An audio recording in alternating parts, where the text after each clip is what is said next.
Welcome to BVR TV news. ఈరోజు మన మహబూబాబాద్ జిల్లా డోర్నకల్ నియోజకవర్గానికి చెందిన కుర్వి అనే పట్టణానికి రావడం జరిగింది. వాస్తవానికి ఇక్కడ కుర్వి అనేది చాలా ఫేమస్. ఎందుకంటే ఇక్కడ కుర్వి దేవస్థానం అనేది అందరికీ తెలిసినటువంటి ఈ కుర్వి ప్రాంతంకి మనం రావడం జరిగింది. ఇక్కడ కుర్వి టౌన్ ప్రెసిడెంట్ గా అంటే కాంగ్రెస్ పార్టీ టౌన్ ప్రెసిడెంట్ గా విధులు నిర్వర్తిస్తా ఉన్నటువంటి నారాయణ రాజేంద్ర కుమార్ గారు మనతోనే ఉన్నారు.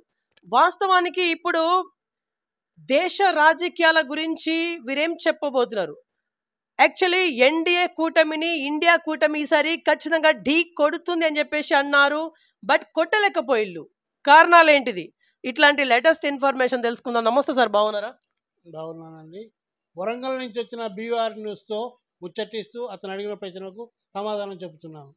Right sir, first happy birthday sir. ఈరోజు మీ పుట్టినరోజు అని తెలుసుకున్నాను. థ్యాంక్స్ అండి. యా, ప్రజలకు ఏం చెప్తారు ఈరోజు పుట్టినరోజు సందర్భంగా? మీరు ఇలాంటి పుట్టినరోజులు ఎన్నో జరుపుకొని గ్రామానికి సేవ చేయాలని ఆశిస్తున్నాను. ఓకే సార్, ఇక్కడ కుర్విలో మీరు ఉన్నారు, కుర్వి టౌన్ ప్రెసిడెంట్గా మీరు ఉన్నారు.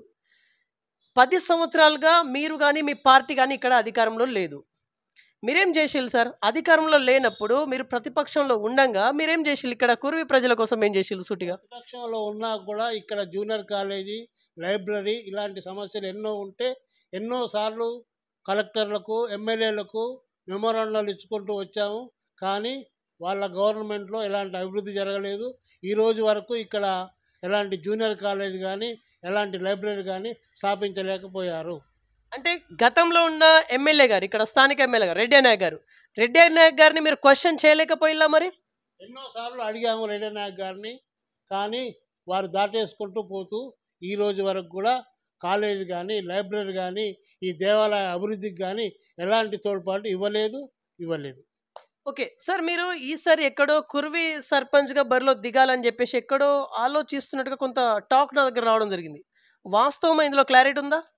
ఇప్పుడు మళ్ళీ రిజర్వేషన్లు కనుక నిర్వర్తిస్తే బీసీ జనరల్ అయితే నేను తప్పక కొరివి గ్రామానికి సర్పంచ్గా నిలబడటానికి సిద్ధంగా ఉన్నాను. ఓకే, యాక్చువల్లీ స్ట్రైట్గా అడుగుతా ఉన్నాను. ఈసారి ఎన్డీఏ కూటమిని ఇండియా కూటమి కంపల్సరీ ఢీ కొడుతుంది అని చెప్పేసి మీరు బయట ఘంటాపదంగా చెప్పిళ్ళు, కానీ కొట్టలేకపోయిళ్ళు. ఏం చెప్తారు? కారణం ఏంటంటే అంతకుముందు కూడా 50 సీట్లు మాత్రమే కాంగ్రెస్ పార్టీకి ఉండేది. రాహుల్ గాంధీ చరిష్మా వల్ల 95-100 సీట్ల వరకు చేరుకున్నది. కానీ ఉత్తర భారతదేశంలో మోడీ చరిష్మాతో వేరే కారణాలతో కాంగ్రెస్ పార్టీ అధికారంలోకి దగ్గరికి వచ్చిపోయింది. మన తెలంగాణ గురించి ఏం చెప్తారు? ఇక్కడ తెలంగాణలో కాంగ్రెస్ పార్టీ అధికారంలో ఉంది. అధికారంలో ఉండంగానే కాంగ్రెస్కి 8, బీజేపీకి 8. సరే, ఎంఐఎం ఒకటి ఎట్లాగో ఆబ్వియస్లీ ఎంఐఎం పోతుంది అనుకోండి. ఇక్కడ బీజేపీ 8 తెచ్చుకున్నా అంటే దేనికి సంకేతం ఇది? బీజేపీకి అంతకుముందు 3-4 సీట్లు మాత్రమే ఉండేది. ఇక్కడ కేసీఆర్కు ఉన్న కేసుల వల్ల వాళ్ళు సెంట్రల్లో ఉన్నటువంటి బీజేపీకి ఒత్తాసు పలుకుతూ వారి ఓటింగ్ అంతా క్రాస్ ఓటింగ్గా బదలాయించి వారి గెలుపుకు తోడ్పడడం జరిగింది. ఆ కారణం చేత ఇక్కడ బీజేపీ 8 స్థానాలు గెలవడం జరిగింది. అట్టి పరిస్థితులలో కూడా కాంగ్రెస్ అంతకుముందున్న నెంబర్స్ కంటే ఈసారి 8 పార్లమెంటు సీట్లు గెలవడం జరిగింది. ఓకే సార్, ఇక్కడ ఇప్పుడు వాళ్ళు ఏం చెప్తా ఉన్నారంటే, బీజేపీ శ్రేణులు ఏం చెప్తా ఉన్నారంటే, నెక్స్ట్ టైం తెలంగాణలో గవర్నమెంట్ ఫామ్ చేయబోయేది బీజేపీ అని చెప్పేసి ఘంటాపదంగా చెప్తా ఉన్నారు. దీనికి మీ రియాక్షన్ ఏంటిది? బహుశా నాకు తెలిసినంత వరకు బీఆర్ఎస్ పార్టీ కనుమరుగవుతుంది. ఆ స్థానంలో బీజేపీ పోటీ పడుతుండొచ్చు, కానీ కాంగ్రెస్ పార్టీని అధిగమించడం అనేది జరగదు. సార్, ఈసారి బీఆర్ఎస్ ఒక్క సీట్ కూడా కైవసం చేసుకోలేకపోయింది. దీనికి కారణాలు ఏంటిది? మీకున్నటువంటి సీనియారిటీని బేస్ చేసుకొని. కేసీఆర్ అక్రమ సంపాదన, కేటీఆర్ విలాసవంతమైన జీవితం, కవిత గారి లిక్కర్ కుంభకోణాలు, ఇవన్నిటి వల్ల పార్టీకి నష్టం జరిగింది. దానివల్ల ప్రజలు అర్థం చేసుకొని వారిని అధికారంలో రాకపోవడానికి ప్రధాన కారణం చేశారు. ఓకే, ఇక్కడ కుర్వి టెంపుల్ దేవస్థానానికి మీరు చైర్మన్గా ఎక్కడో మీకు రావాల్సి ఉండే ఆ పదవి అనేది ఒక చర్చ బయట. వాస్తవమా?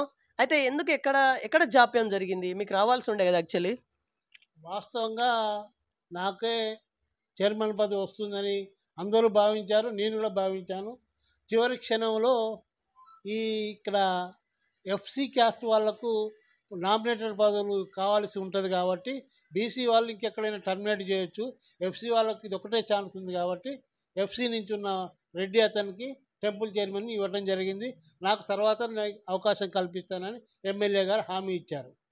ఓకే. సరే ఈరోజు మీ పుట్టినరోజు సందర్భంగా కుర్వి టౌన్ ప్రజానికానికి ఇప్పుడేమైనా మెసేజ్ ఇవ్వాలనుకుంటున్నారా ఇంటర్వ్యూ సందర్భంగా? నన్ను గనక ఈసారి ఎలక్షన్లో బీసీ రిజర్వేషన్ అయ్యి నేను అవకాశం వచ్చి నిలబడితే ఈ గ్రామానికి కావాల్సిన అన్ని వసతులను ఏర్పాటు చేస్తానని హామీ ఇస్తున్నాను. ఓకే. సార్ యాక్చువల్లీ అన్ని వసతులు ఏర్పాటు చేస్తామని చెప్పేసి మీరు అంటా ఉన్నారు. వాస్తవానికి ఇక్కడ ఉండేటువంటి సమస్యలు ఏంటిది? కుర్విలో చెప్పుకోదగ్గ సమస్యలు ఏంటిది? ఇక్కడ డ్రైనేజ్ సమస్య ముఖ్యంగా ఉంది. వీధి లైట్ల సమస్య ఉంది. ఈ దేవాలయం పరిశుభ్రత లేకుండా చాలా అధ్వాన పరిస్థితుల్లో ఉంది. అధికారులు ఎవరు పట్టించుకోకుండా ఈ గ్రామం ఈ దేవాలయం నిర్వీర్యం అయిపోతున్నది. దీన్ని చక్కదిద్దాల్సిన బాధ్యత గ్రామ సర్పంచ్గా బాధ్యత ఉంటుంది. ఆ బాధ్యతను నేను నిర్వర్తిస్తానని చెప్తున్నాను. ఓకే. సార్ ఈసారి 6 గ్యారంటీస్ని ముందు పెట్టుకొని రావడం జరిగింది మీ party, I mean Congress party. కానీ 6 గ్యారంటీస్ అనేది అమలు చేయలేకపోయారు. ఏం చెప్తారు దీని గురించి? అమలు చేయాలనే ఉద్దేశంతో 6 గ్యారెంటీలను ప్రవేశపెట్టారు. 4 గ్యారెంటీలను అమలు చేశారు. మిగతా గ్యారెంటీలను అమలు చేసేయటానికి ఈ ఎలక్షన్ కోడ్ అనేది అడ్డం వచ్చింది. ఈ వారం రోజుల తర్వాత అన్నీ అమలు చేయడానికి సిద్ధంగా ఉన్నారు ప్రభుత్వం. ఓకే. ఎమ్మెల్సీ ఎలక్షన్స్లలో తీన్మార్ మల్లన్న విజయం సాధించిల్లు. ఆ విజయంలో మీ హస్తం ఉందా? తీన్మార్ మల్లన్న గెలుపుకై ఇక్కడ ఒక రూమ్ తీసుకొని ఎంతోమంది గ్రాడ్యుయేట్లను మెంబర్షిప్ చేర్పించి ఓటర్గా నమోదు చేయించి తర్వాత వాళ్ళని ఓటర్గా తీసుకొచ్చి ఓటు వేయించడం జరిగింది. ఆ కారణం చేత ఈ గ్రామంలో మండలంలో ఎక్కువ శాతం తీన్మార్ మల్లన్నకే ఓటింగ్ జరిగింది. Okay. Sir actually Teenmar Mallanna గారితో ఢీకొన్నటువంటి ఇద్దరు మహా వ్యక్తులు, ఏనుగుల రాకేష్ రెడ్డి గారు కావచ్చు, లేకుంటే గుజ్జుల ప్రేమేందర్ రెడ్డి గారు కావచ్చు. ఇద్దరు గురించి ఏమైనా చెప్పాలనుకుంటున్నారా? గుజ్జుల ప్రేమేందర్ రెడ్డి గారు చాలాసార్లు నిలబడ్డారు. ఎప్పుడు అధికారం దిశగా కూడా ఏ రోజు కూడా రాలేకపోయారు. ఈ రాకేష్ రెడ్డి అతను బీజేపీ నుంచి ఎలక్షన్ ముందు బీఆర్ఎస్లో చేరి నిలబడడం జరిగింది. ఆ కారణం చేత ప్రజలు తీన్మార్ మల్లన్న వైపు మొగ్గు చూపారు. తీన్మార్ మల్లన్న ఎన్నో సమస్యల్ని వెలికి తీస్తూ ప్రభుత్వాన్ని ప్రశ్నించే గొంతుగా మారి ఎన్నో సమస్యలకు పరిష్కార దిశలో ప్రయత్నించింది కాబట్టి తీన్మార్ మల్లన్న గెలుపుకు సాకారమైంది. బీఆర్ఎస్ ఓటమి పాలవ్వచ్చు కానీ వాళ్ళకి ఓట్లు అయితే పడ్డాయి, లక్షలనే పడ్డాయి కదా ఎమ్మెల్సీ ఎలక్షన్స్లలో. సో అది ఎట్లా భూస్థాపితం అవుతుంది అనుకుంటున్నారు మీరు? ఎట్లా భూస్థాపితం అవుతుందంటే ఈ రాకేష్ రెడ్డి అనే వ్యక్తికి చాలా ఆర్థిక లావాదేవీలు ఉన్నాయి. ఆ ఆర్థిక లావాదేవీలు గ్రాడ్యుయేట్స్ అందరికీ పంచడం జరిగింది. ఆ కారణంగా ఆ మాత్రం ఓటింగ్ జరిగింది. ఓకే. సార్ ఇక్కడ బీఆర్ఎస్ అనేది రాబోయే రోజుల్లో కంపల్సరీ అధికారంలోకి చేదెక్కించుకుంటామని చెప్పేసి కేసీఆర్ గారు ఘంటాపథంగా చెప్తా ఉన్నారు. దీని గురించి ఏమైనా చెప్పాలనుకుంటున్నారా? నాకు తెలిసి బీఆర్ఎస్ అనే పార్టీ భూస్థాపితం అయిపోతుంది. ఇంకొక కొద్ది రోజులలో కేసీఆర్ కానీ, కవిత కానీ, కేటీఆర్ కానీ ఈ ఫోన్ ట్యాపింగ్ విషయంలో అయితేంది, లిక్కర్ కుంభకోణంలో అవుతుంది, వాళ్ళు జైలు ఊచలు లెక్క పెట్టే పరిస్థితిలో ఉంది. వాళ్ళు లేని పక్షంలో పార్టీ మనుగడ ఉండదు. పార్టీ బోర్డు తిప్పడం ఖాయం. ఓకే. సార్ ఇప్పటి రాజకీయాలు మీకు ఓకేనా సార్? ఇప్పటి రాజకీయాలు అంతా కరెక్ట్గా లేవు, దుర్భరమైనవి, అది ఇది అని చెప్పేసి కొంత మేధావుల వర్గం నుంచి వెలువడుతూ ఉన్నటువంటి ఒక టాక్. ఇప్పటి రాజకీయ వ్యవస్థ కరెక్ట్గా నడుస్తూ ఉందా? ఎందుకంటే మీరు భావాజాలాలు అంటే కమ్యూనిస్టు భావాజాలాన్ని నుంచి వచ్చినటువంటి ఒక వ్యక్తి కాబట్టి క్వశ్చన్ మీకు. కానీ మీరు అన్నట్టు అన్ని పార్టీలలో మీరు చెప్పిన భావజాలం ఉండొచ్చు. కానీ కాంగ్రెస్లో మొదటి నుంచి జవహర్లాల్ నెహ్రూ, మహాత్మా గాంధీ వారి అడుగుజాడల నుంచి వచ్చింది కాబట్టి అన్ని పార్టీల కంటే కాంగ్రెస్ పార్టీలో కొంచెం స్వేచ్ఛ ఉంటుంది. ఓకే. సార్ ఇక్కడ కుర్వి ప్రజల కోసం మీరేం చేసిలోనే స్ట్రైట్గా మిమ్మల్ని అడిగితే ఏంటి దానికి మీరు ఇచ్చే ఆన్సర్ ఏంటిది? ఎంతోమంది సమస్యలు ఎంఆర్ఓ ఆఫీసులో, జడ్పీలో, పోలీస్ స్టేషన్లో వారి సమస్యలను నా శక్తి మేర అధికారం లేకున్నా పరిష్కరించి వస్తున్నాను. వారికి తెలుసు నేను అధికారంలోకి వస్తే మాకు సమస్యలను తీరుతారే నమ్మకం వాళ్ళకుంది, నాకుంది. మీ స్థానిక ఎమ్మెల్యే గారు ఎలాంటి డెవలప్మెంట్ చేస్తూ ఉన్నారు ఇక్కడ? యాక్చువల్లీ డెవలప్మెంట్ జరుగుతూ ఉందా? ఎందుకంటే అన్నిటికీ అన్ని ఎలక్షన్ కోడ్సే ఉన్నాయి. ఆయన ప్రాతినిధ్యం వహించడం ఈ మధ్యలో జరిగింది. అతను ఎక్కిన దగ్గర నుంచి ఇప్పుడు అన్ని ఎలక్షన్ కోడ్లు రావడం జరిగింది. ఇంకా అభివృద్ధి వైపు అడుగులు వేస్తున్నాడు, కానీ ఇంకా అభివృద్ధి జరగలేదు. తప్పక అభివృద్ధి చేస్తాడు ఆ నమ్మకం ఉంది. 15 ఆగస్టు లోపు 2 లక్షల రుణమాఫీ ఖచ్చితంగా నెరవేరుస్తామని చెప్పేసి రేవంత్ రెడ్డి గారు చెప్తా ఉన్నారు. అదంతా బూటకం అని చెప్పేసి బీజేపీ బీఆర్ఎస్ అంటా ఉంది. ఏం చెప్తారు? నమ్మాలా మిమ్మల్ని? నమ్మాలి. ఎందుకు అంటే ఆ దిశగా ప్రభుత్వం అడుగులేస్తుంది.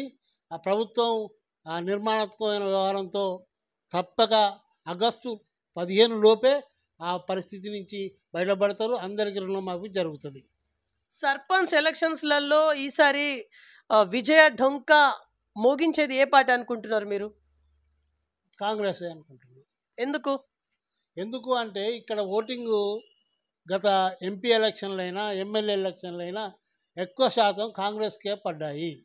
ఆ కారణం చేత ఈ స్థానిక సంస్థల ఎన్నికల్లో కూడా కాంగ్రెసే విజయడంక మోగిస్తుందని నమ్ముతున్నాను. కానీ ఇప్పుడు 6 గ్యారెంటీస్లలో ఒకటి తిరుగుతూ ఉంది. అది బస్ అని చెప్పేసి సూటుగా చెప్తా ఉన్నారు బీజేపీ బీఆర్ఎస్ వాళ్ళు. బస్ ఒకటే తిరుగుతూ ఉందట. దీని గురించి ఏం చెప్తారు? బస్సు ఒకటి కాదండి, ఇప్పుడు జీరో కరెంటు ఇవన్నీ వచ్చాయి. కాకపోతే ఏంటంటే ఆ సమస్యలు పూర్తి స్థాయిలో తీర్చలేక ఎలక్షన్ కోడ్ ఉంది. ఈ 2-3 రోజుల తర్వాత ఎలక్షన్ కోడ్ అయిపోద్ది. ఆ జీరో బిల్ కరెంటు సక్సెస్ అవుతుంది. ఈ బస్సెస్ అయితే సక్సెస్ అయి ఉన్నది. మిగతా రుణమాఫీ అన్నీ జరుగుతాయి.